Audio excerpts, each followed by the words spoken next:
Hi, everybody. Meteorologist Joe Chaffee. Welcome to the Joe Chaffee Weather Show on this Monday, the 21st of October 2019, after what was a delightful, beautiful fall day for much of the area from Maine down into northern Virginia.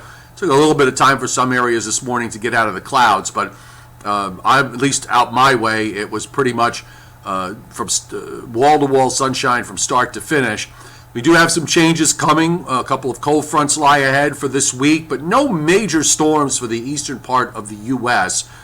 We did have the impact of a very strong storm system, an upper air storm in particular, that's swinging up through the northern plains, and of course that produced a tornado in Dallas, Texas, and it might have been every bit of an EF3 or higher. I'll wait to let them decide what it is, but we're talking about a tornado track of that lasted well over 14 miles, which is that's quite a distance, and a lot of destruction was caused by this.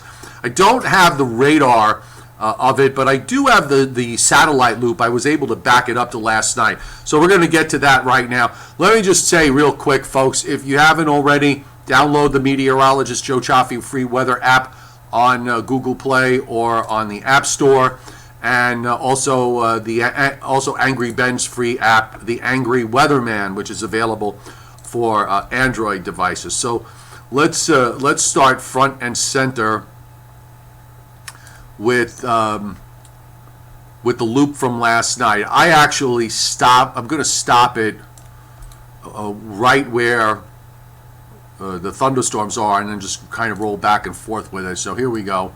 You can actually watch them fire up here. I mean, this was a very impressive line that was in play. And let's back it up to the beginning, and we'll roll it. We'll roll it again. Hang on, I have a lot of frames on this, so it just kind of takes a while. But you can watch the evolution of this. Even just running it backwards to see where they came from is pretty astounding. Okay, I think I went one frame too many. All right, hang on. Okay, so here we go. The driver in all of this, I mean, if you were to look at this, this would be something that you would probably see in February or early March, if you just kind of reverse where we are with respect to the time of year. Well, we're a month deep into the autumn, so if you want to backtrack, we're talking about maybe a strong storm late February, early March in terms of seasonal comparisons. But the problem is that when you try to do that, you're kind of looking a bit at apples and oranges, as the setups in the winter time, in the late winter or early spring, are somewhat different than the ones that you get in the autumn, in that you're coming off of the end of a really, really cold season, so it's natural for the atmosphere to want to warm up. On the other side of this is that you have the remnants of a very warm season where you're starting to see the atmosphere cool down, but you may not be seeing the kinds of extremes that you would see in the springtime. Nonetheless, the pieces were there.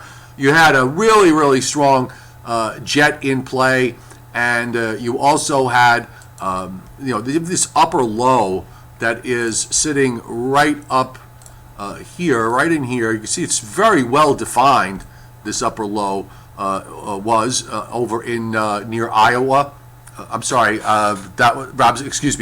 in Nebraska from earlier tonight. And of course, you see the arc of the clouds kind of goes all the way around with the trailing cold front that ran across Texas today. And if we get this thing moving, okay, so let's see if, all right, I'm just having a little bit of difficulty here. Hang on one second. All right, so watch this line just blow up. I mean, that is insane. That is so impressive when you see it on these GOES 16 images. I'm rolling it through hour by hour here, and it just went gangbusters. This now is at 4 a.m. this morning.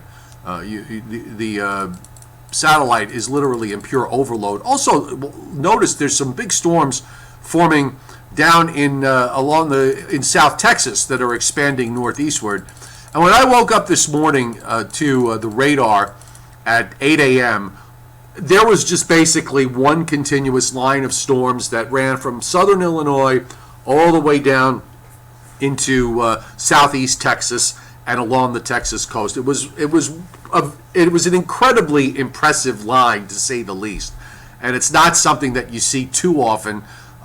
Even in some of these big springtime storms, it's not.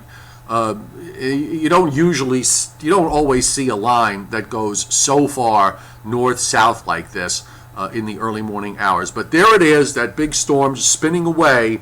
And of course, in the east, while this was all going on, we had what was Tropical Storm Nestor and became a non-tropical, everyday kind of Gulf low that moved northeastward.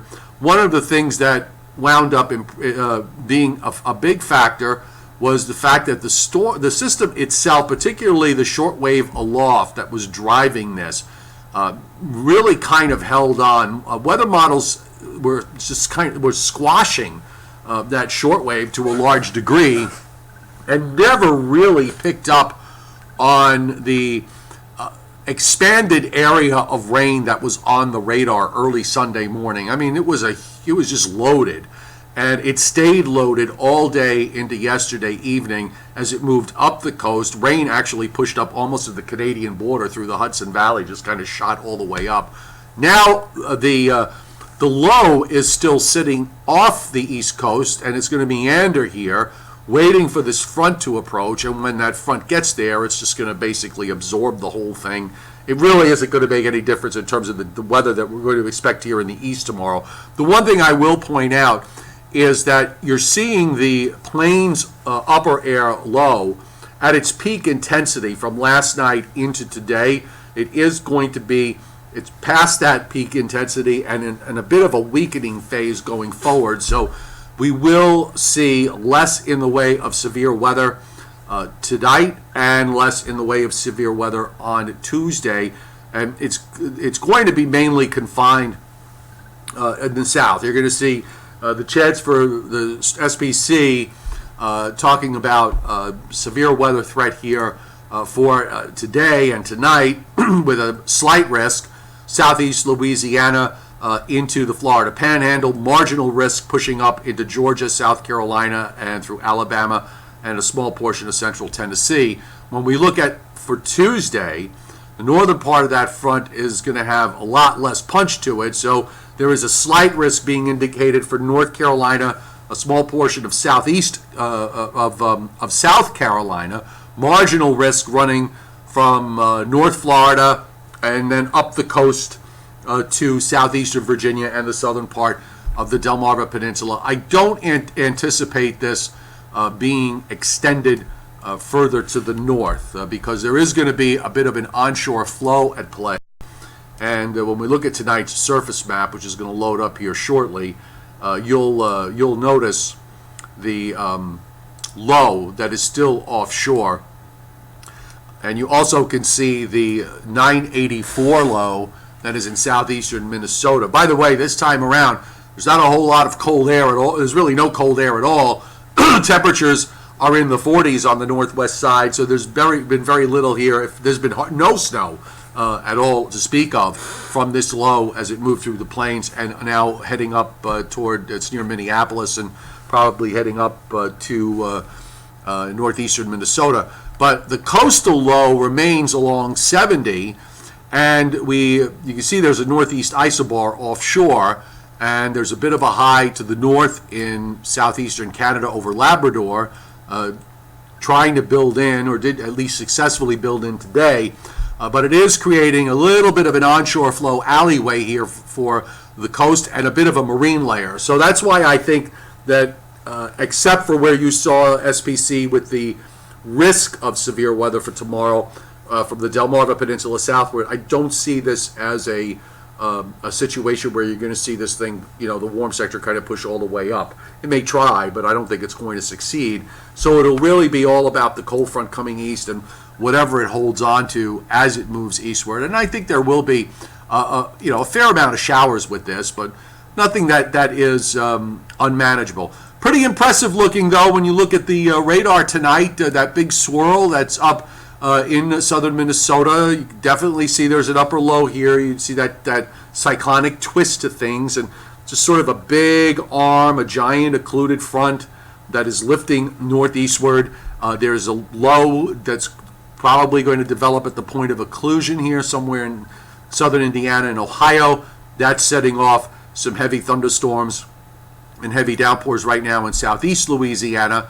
You can see it showing up here on the radar, and also seeing a few thunderstorms in parts of northeast Florida as that warm tropical air tries to come into the southeastern part of the United States. So we're setting the table here for the potential for severe weather for Tuesday, in particular in South Carolina and North Carolina, as some tropical air gets involved.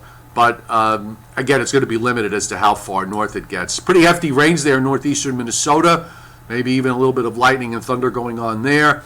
And you've got some precip on the backside of the low in southwestern Minnesota and into parts of South Dakota and Nebraska and northwest Iowa. But again, not really amounting to too much.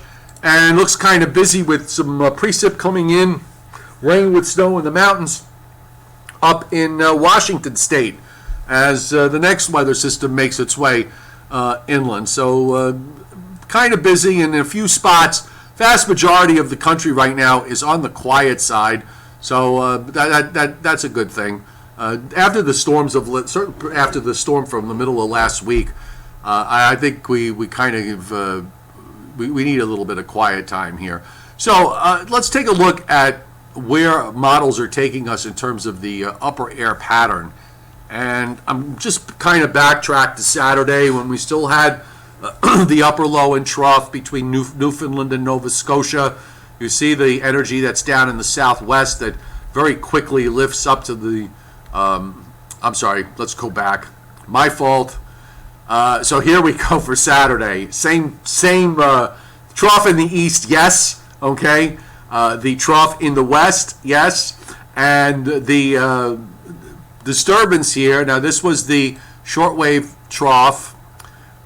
Shows you I need 2 days off. I'm just kind of getting used to my screen again.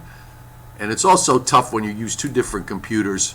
They have two different ways of doing things. So this was the shortwave that controlled Nestor that moved inland into the Florida Panhandle. By the way, it was pretty amazing how much how the worst weather was actually over the Florida Peninsula down to Tampa, St. Pete, and points south. I mean, it was that part of the peninsula that got hit very hard with rain and even a tornado that was reported in Tampa Bay.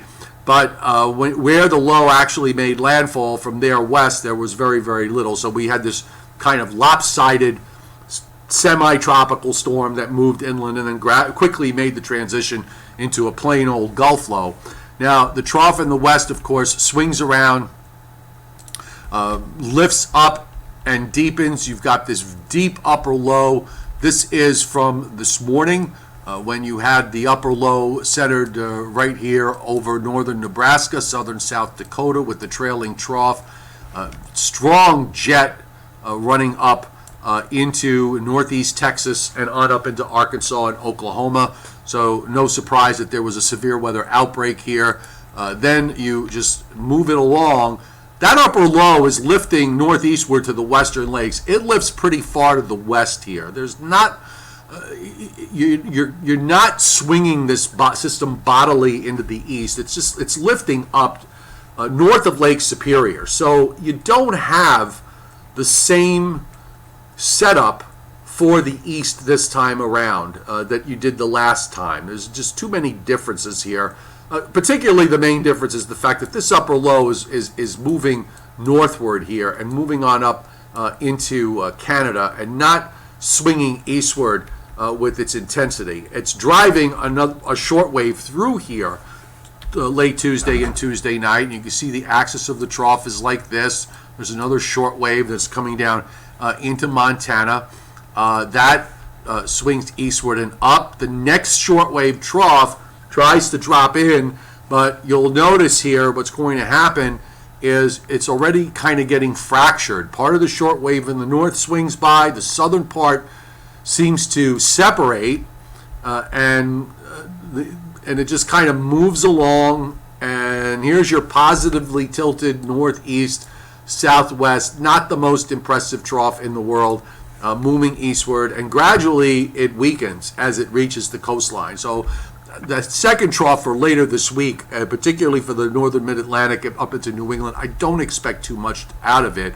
Once that goes by, we'll pop up a ridge for later Saturday, Sunday into Sunday night, and then we'll start to swing a couple of more troughs into the east as we head into the very end of the month and move into November.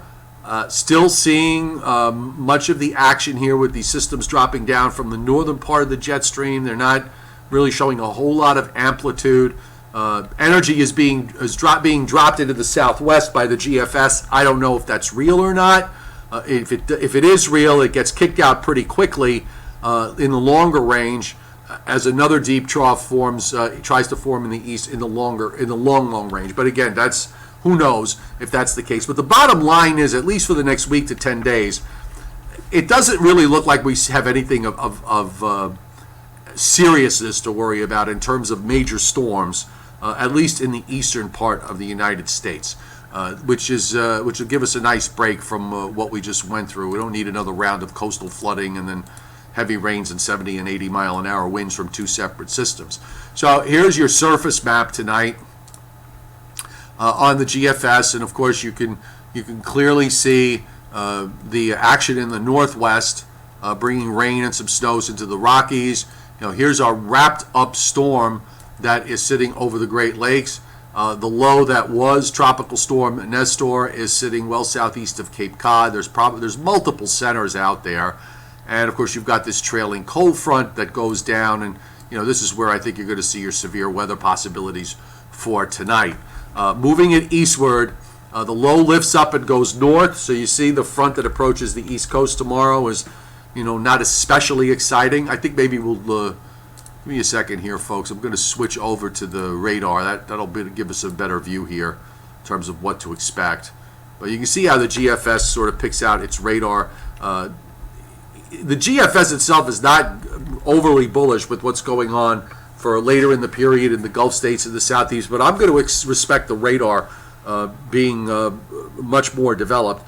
And of course, I mentioned earlier about a bit of a marine flow for tomorrow, and you could see tomorrow morning, you've got your high up here on the upper right, and then you've got these easterly isobars that come in almost down into northern Delaware. So there's a marine flow here.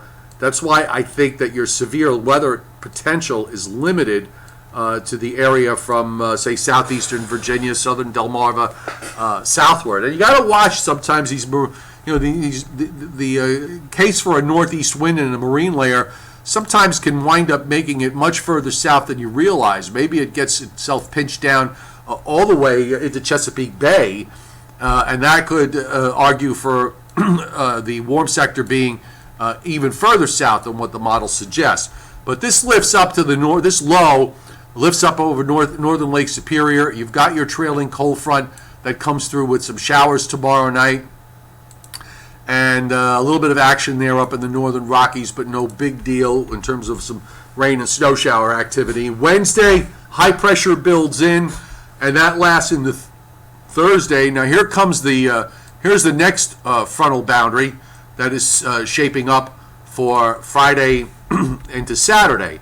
And there's actually a little bit of tropical moisture that comes out of the Gulf of Mexico that gets involved. But here too, because of the upper air nature of where the short waves really don't look all that impressive, it does try to bring up some rain through Alabama and Georgia, South and North Carolina into Virginia, to about southern New England, to New England and New York City, later Friday into Friday night, and then the whole thing slides eastward and the next high builds in for the weekend. I would just say that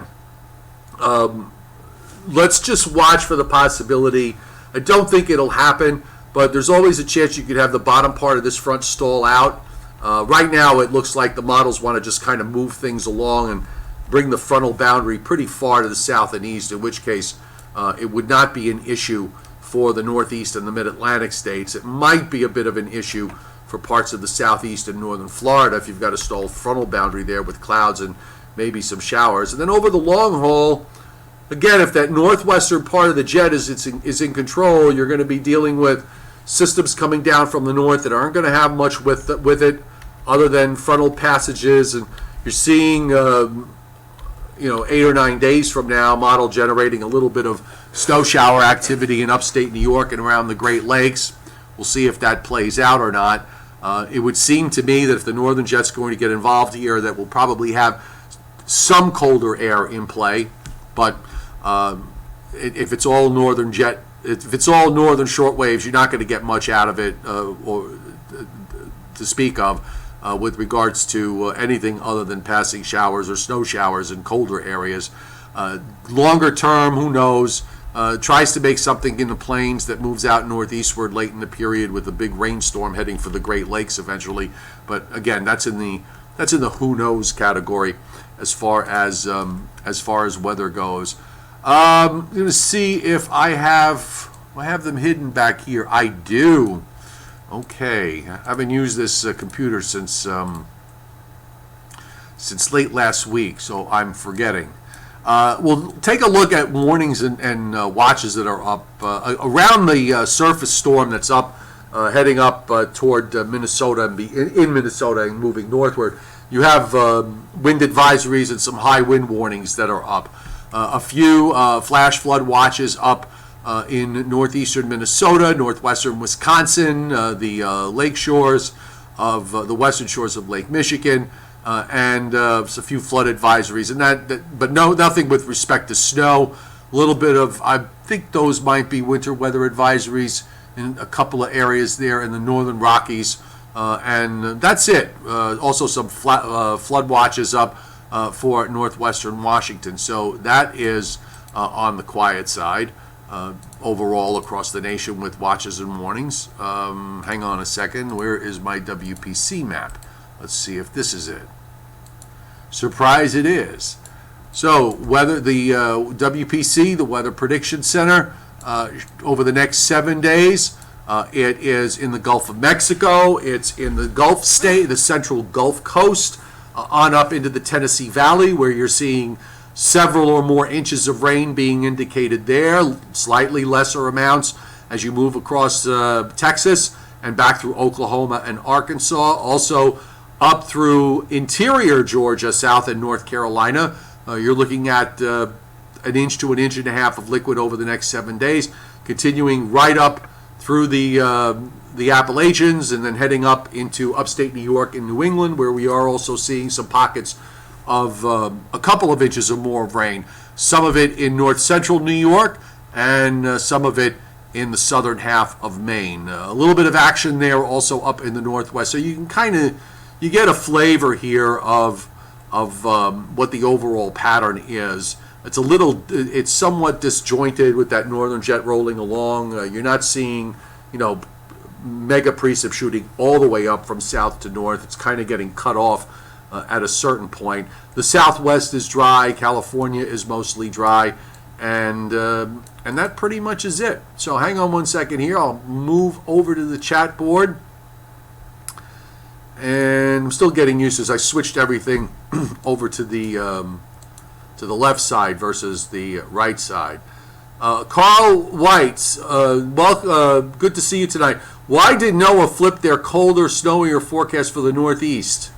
I don't know that they ever had a colder, snowier forecast for the Northeast, Carl. I'm not sure what's. NOAA only put their winter forecast up last week, so I didn't see anything regarding them saying anything regarding cold and snowy in the Northeast. I think everybody else says cold and snowy in the Northeast because every year everybody else says cold and snowy in the Northeast. There's no other forecast for the Northeast. There's no other forecast that you can make for the I-95 corridor that is acceptable to the snow weenies out there.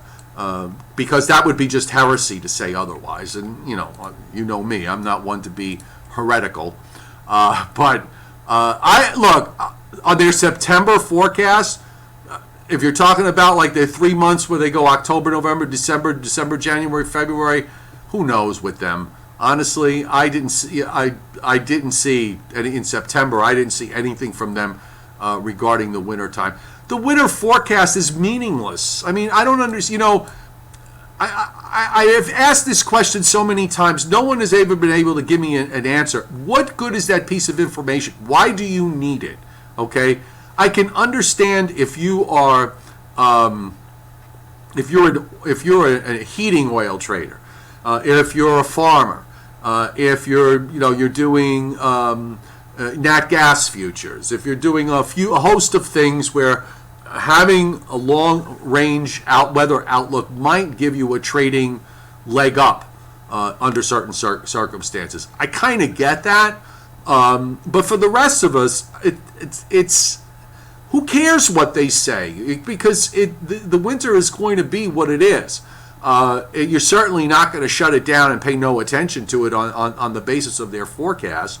So I just don't know why why do we need to have, I guess the bigger question is, why do snow weenies have to have the validation of a long-range forecast behind their obsession with snow? And I don't mean obsession, look, I'm a snow weenie like the rest of the snow weenies, except that I don't wish cast.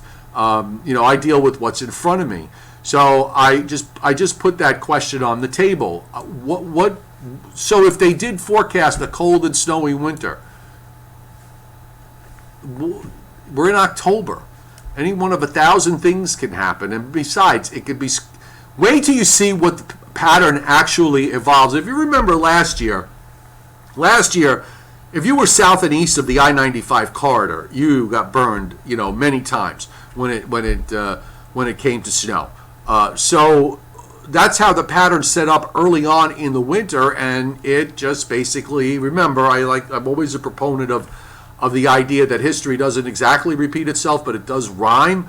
So the pattern did rhyme for much of last winter, right from beginning to end. So I would say, why don't we wait to see what happens in the time frame, say from late November through late December, to see how things set up. And maybe that'll give us a real clue, a much better clue, I believe, in terms of where the winter is going to play out. And remember, one way you could look at the NOAA's forecast, where they have the temperatures at. By the way, they're not. Their forecast it's very confusing what they mean by their forecast. So where you had the equal chances. And let me see if I can quickly bring up the maps, because it's not a simple matter of being NOAA winter forecast. It's not a simple matter of their maps showing above normal and below normal, because in reality that's not what their maps show. Okay. Their maps are showing something kind of different. So I'm going to bring up, I'm loading it right now. So this was the temperature map from the Weather Service. Okay, hang on. There we go. All right, so this is their temperature outlook. All right. Now, their forecast is based on probability. So what they're looking at, what you're looking at is, if you look at the area across the south, which is it's the probability that we could have a warmer than normal winter. All right. If the chances are divided 33% below, equal chances 33, equal chances above. 33, 33, 33. Okay? So those are your choices. So what they're saying is that if you looked at the U.S. as a whole, there is a 50% higher probability that the area that's in brown will come in with above average temperatures, and that also includes up in New England. But that doesn't necessarily mean that it can't be near normal or below average, okay? If you follow me here, it would be a whole lot easier if they would just say above normal, near normal, and below average. But they're looking more at the probability of something being above average. So they're saying that that area in the south has a 40 to 50% probability of a higher probability of being above versus below. Okay, that's what this means, and it's very confusing. My takeaway in all of this is if you look where they have the equal chances or the slightly, maybe slightly above average, a chance for a slightly above average to the east, that kind of puts the trough, the mean trough, if you want to draw it like that, it kind of puts the trough sort of like this, okay? So, that might be something that at least snow lovers may be able to work with. If the trough axis is at 90, well, that might be too far west, but if the trough axis is more like at 85 or 85-ish and vacillating back and forth between, say, 80 and 90, then it puts you on the edge of the cold air. That's when you oftentimes see areas that get the heaviest snowfall are where you're near that boundary zone. So I didn't really look at this as being something that snow lovers should be jumping off the cliffs over, that they should even be jumping off the cliffs at all over a 90-day forecast. To me, it's just like I have never wasted much energy in. I've never wasted much energy with regards to the long range. Mirtha Gunter, no, not every day for the next 7 days, but there will be. That was rainfall totals over the next 7 days, but there will be. A break in between. You're not going to rain 7 days straight, but you might see, probably will see some showers and storms running around tomorrow, and then late in the week when that next frontal boundary sets up, you might get a decent soaking rain out of that. Hey, Peter Bicker is on. Yippee! Haven't seen you in quite a while, Peter. Good to see that you're still here. Mark G has just been saved from jumping off the cliff, which is good. William Uber was in. You were in Riverhead goofing off at the golf course all afternoon. The marine layer was there. Yeah, till about 3 o'clock. You could see it on the satellite. It was like a wall sitting over eastern Long Island. And then the sun came out. So at least you grabbed a few hours that way. Bogey Wheelman, snow weenies. Do snow weenies work for a living? Well, they may all be snowblower, snowplow guys. And if they are, they're on here. Carl Whites, thanks for hitting Super Chat tonight. Really appreciate it. Thank you very much. I got a cigar for the drive home, and I am a happy camper. Anthony Orr brings up the fact that not only does the Hurricane Center have no tropical storm formation in the Atlantic or Eastern Pacific Basin for the next 5 days. However, they also, Anthony points out that I did see you put up something there, Anthony, with regards to the last tropical cyclone, the last hurricane, the date to make landfall in the U.S., I believe you said was October 25th, back in, there we go. No, I didn't get that. I'm sorry. I know you put it up there, October 25th, 1921. Did I read it correctly? If I didn't, correct me, please. I can't find your chat post. Scott Briller says, on this date in 1974, New York City Central Park recorded 3 consecutive days below freezing, and the record for October was 4 consecutive back in 1925.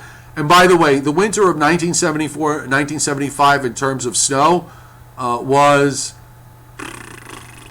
at least for the I-95 corridor, although I believe in February of 1975, around the second half of the month, there was an 8-inch snowfall that occurred, and it was the first time since February of 1969.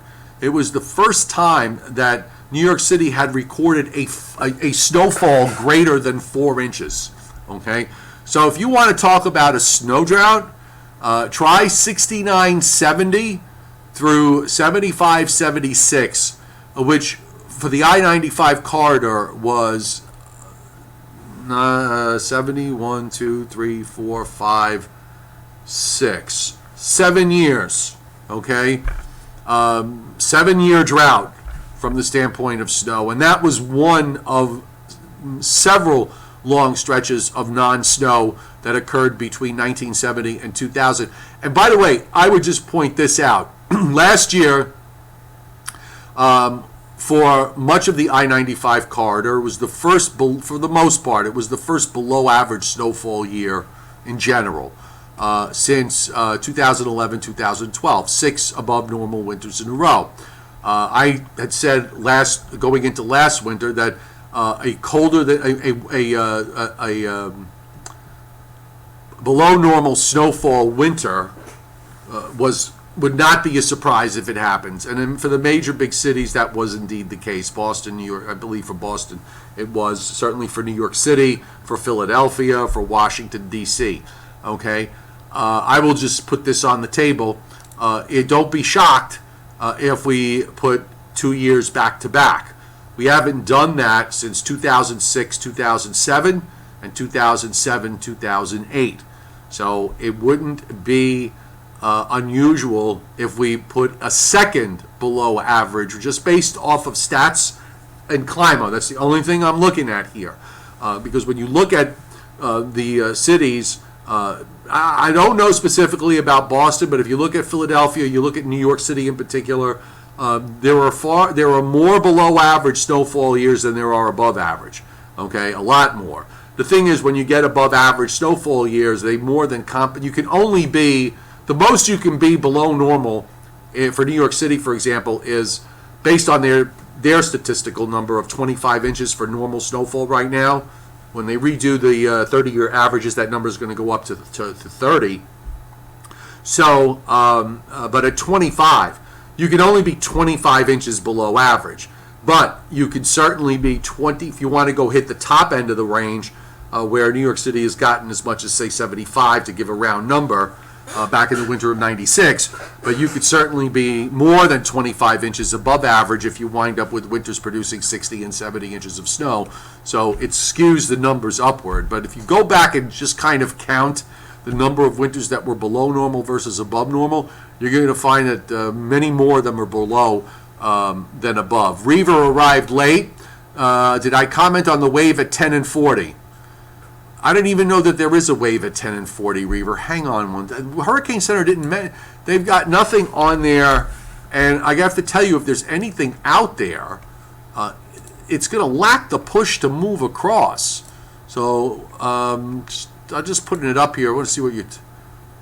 Yeah, that ain't happening. Okay, I'll show you. If you're still on, hang on a second. So take a look at this. All right, take a look at this loop. Look at I mean, there's disorganized clouds and showers out there, but look at the clouds getting blown off to the northeast. There's a ton of shear going on out here, so I really can't see how you're going to get anything to come out of this. And yeah, I mean, it's just disorganized stuff that kind of comes and goes diurnally. You see it blow up during the day, and then it starts to weaken as we go into the overnight. So I would say that the chances of that forming into anything are low, and even if it does, there's no push in the tropical Atlantic anymore to move those systems from west to east. It's just non-existent. Johnny Quest, I think you put it well. That's the best way to look at it. There's a 50-50 chance of a normal winter and a 50-50 chance of normal precip. This way you can't be wrong no matter which way it happens, okay? Because if it winds up being opposite of that, hey, that was the other 50% that you didn't mention. So you got it right.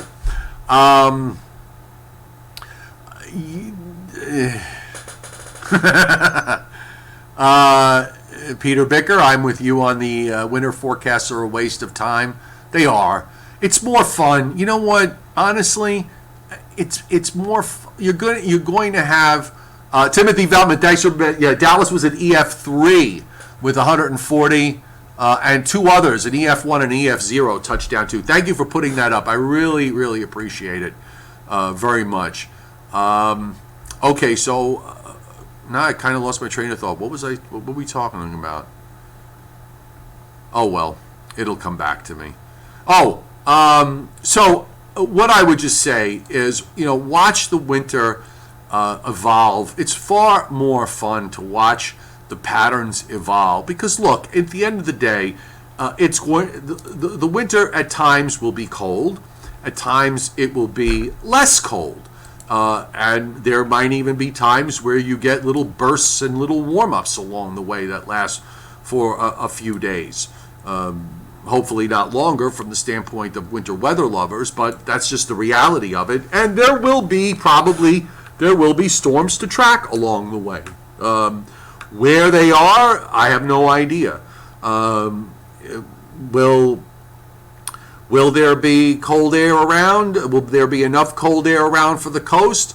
Those are questions that even in the most active of winters are going to come up with every single storm. So I just would rather see, just watch things evolve and play out, and I get a lot more enjoyment out of that. Paul Roman, forecasting for places like Buffalo. Lake effect is a whole different. It's a whole different world. I mean, you're talking about the microclimate there. So it's kind of like, in a way, it's sort of like you're forecasting thunderstorms. You're at a real advantage if you live up in that area because you know what wind direction to look for that is going to bring the maximum amount of snow for you off the Great Lakes. And I have said for many years, because I really don't know, lake effect is not something that I deal with on a daily basis at all. So it's a whole, it's a learning curve for me. And I think for most forecasters who don't live in these areas, definitely a learning curve. But I would like to, at some point, during one of those lake effect outbreaks, to go up to upstate New York, up into the snow belts, and actually experience it. And I have some friends up in north central New York, so one of these days, especially once I finish up with TV in a couple of weeks, one of these days I'm going to get in my car and drive up there and just kind of get a hotel room and watch it all happen. Anthony Orr points out that Hurricane Wilma made landfall in Florida on October 24th, 2005. So, Anthony, what was the date you put up before? Because I saw it in the quote. I think it had to do with the fact that latest landfalling hurricane. So, obviously, I got my dates crossed, or didn't read it correctly. But Wilma was on the 24th in 2005 as a Category 3 hurricane after achieving Category 5 status. So if you could put it up on the chat, what was the other date you put up earlier? As far as I think the latest date of a landfalling hurricane, that would be most helpful. Nick Cortez, go back on the replay because you jumped on late. I did a whole thing. We talked about the NOAA forecast and just basically. It's not a question of whether I believe it or not believe it. It's just a question of whether there's any practicality to it in terms of usefulness. And I don't happen to believe that there is, unless you're a gas trader or or an oil trader, heating oil trader, so on. Ruthless Goat, WKBW, Buffalo predicted below normal temperatures and above normal snowfall for the season, arriving late and staying late. Well, I'd like to know what their logic is. It's hard these days not to ask the motivation question.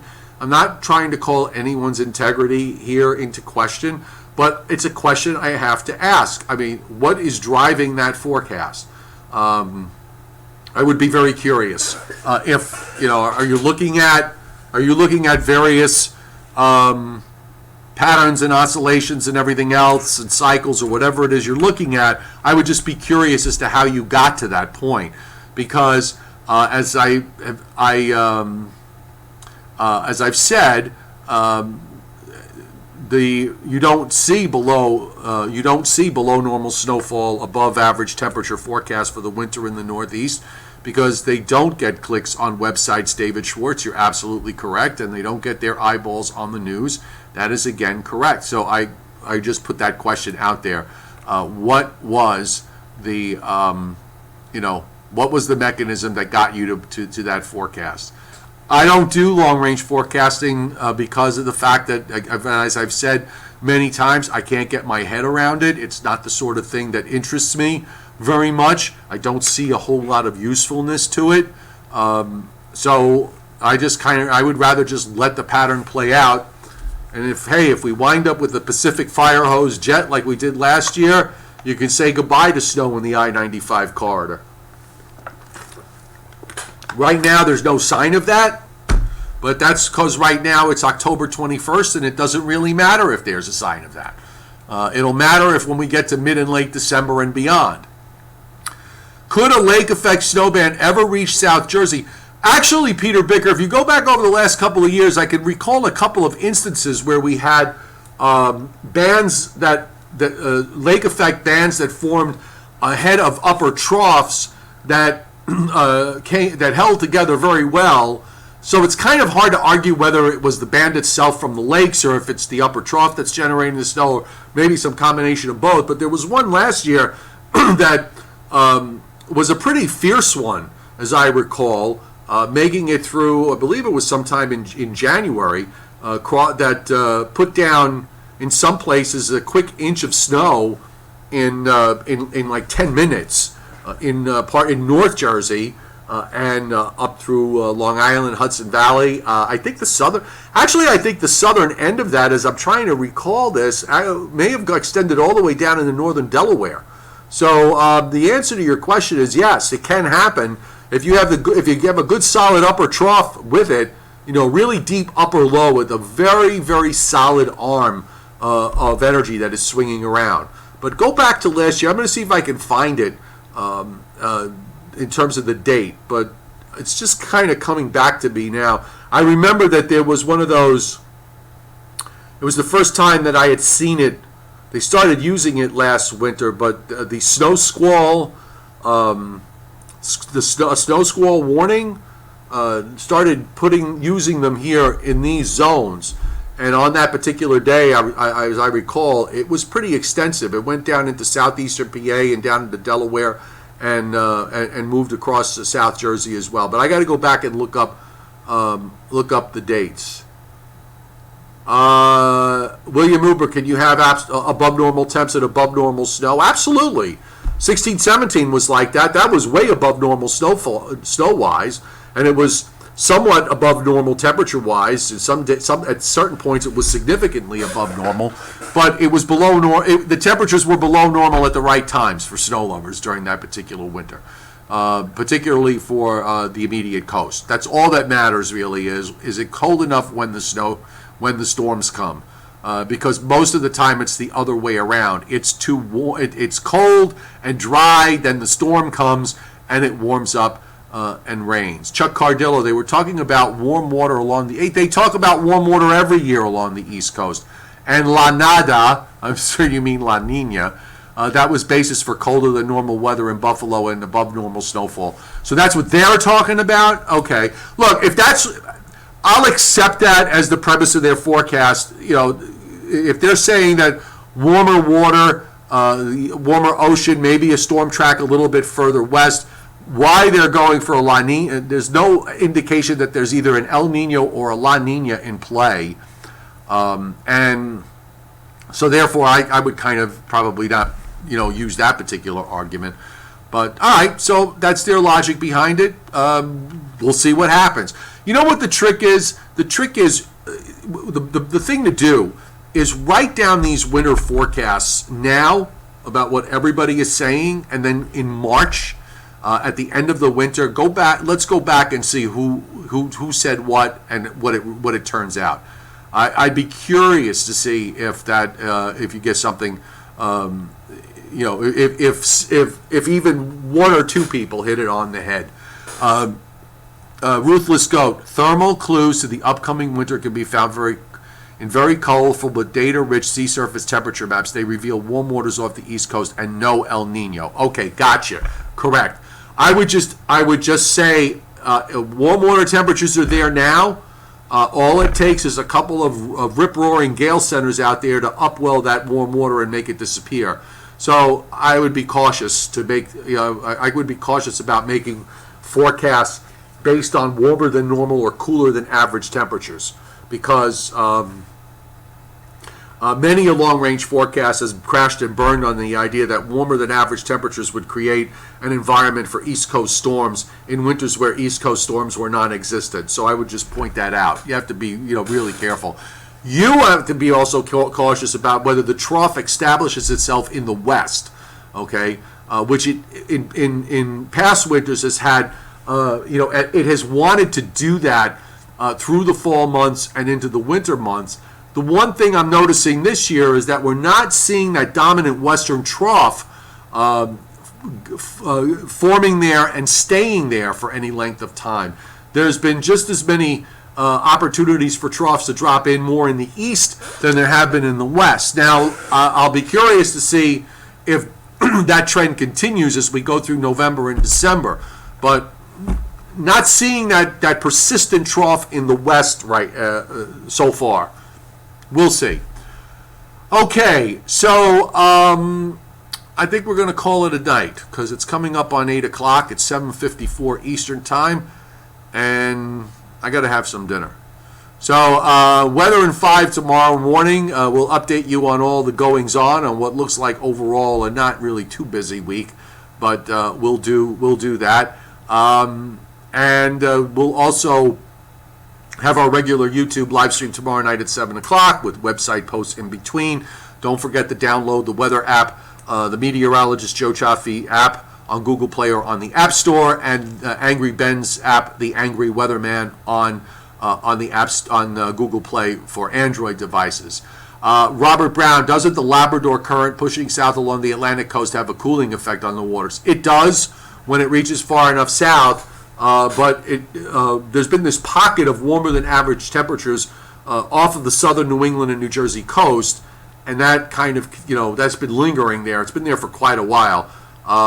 So we'll see if we'll see if that holds, if that holds up, or if we get a couple of more big coastal storms out there that upwell over the course of a couple of days. You could see that warm water disappear very, very quickly.